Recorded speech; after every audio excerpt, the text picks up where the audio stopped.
नमस्कार। कुंडली में तीसरा भाव आपका बहुत महत्वपूर्ण होता है, क्योंकि ये आपके साहस को दिखाता है। आपका जो आप इनिशिएटिव लेते हैं कोई भी काम करने के लिए, जो आप साहस दिखाते हैं, वो सब आपका तीसरा भाव है। बिना करेज के, बिना साहस के आप कोई काम कर ही नहीं सकते।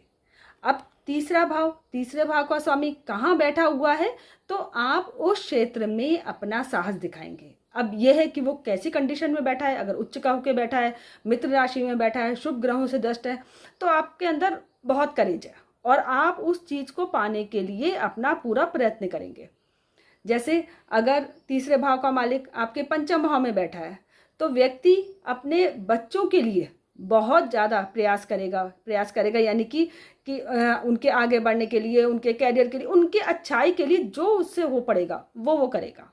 ऐसे ही अगर तीसरे भाव का स्वामी चौथे में बैठ जाए तो ये बहुत ही अच्छा है, क्योंकि यहाँ पे वो प्रॉपर्टी के लिए, वाहन के लिए, अपने सुख के लिए, घर के लिए वो सारी एफर्ट करेगा जितने वो कर सकता है। मतलब वो यहाँ पे करेज दिखाएगा।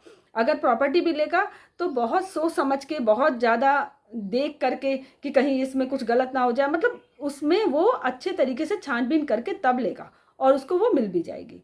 इसी तरीके से अगर तीसरे का स्वामी नवम में आके बैठ जाए, तो नवम वैसे तो ये धर्म का है, लेकिन धर्म में भी वो इस तरीके से देखेगा कि अगर धार्मिक है तो जो चीज़ें उसको समझ में आएंगी, उसको खुद को अच्छी लगेंगी, उन्हीं पे ही वो आगे बढ़ेगा। ऐसा नहीं है कि धर्म पे नाम पे आपने अगर 100 चीज़ें, 100 रिवाज बना रखे तो वो सबको फॉलो करेगा, ऐसा नहीं है। वो वहाँ करेज दिखाएगा, जो उसको खुद को सही लगेंगी वो उसी पे ही आगे बढ़ेगा।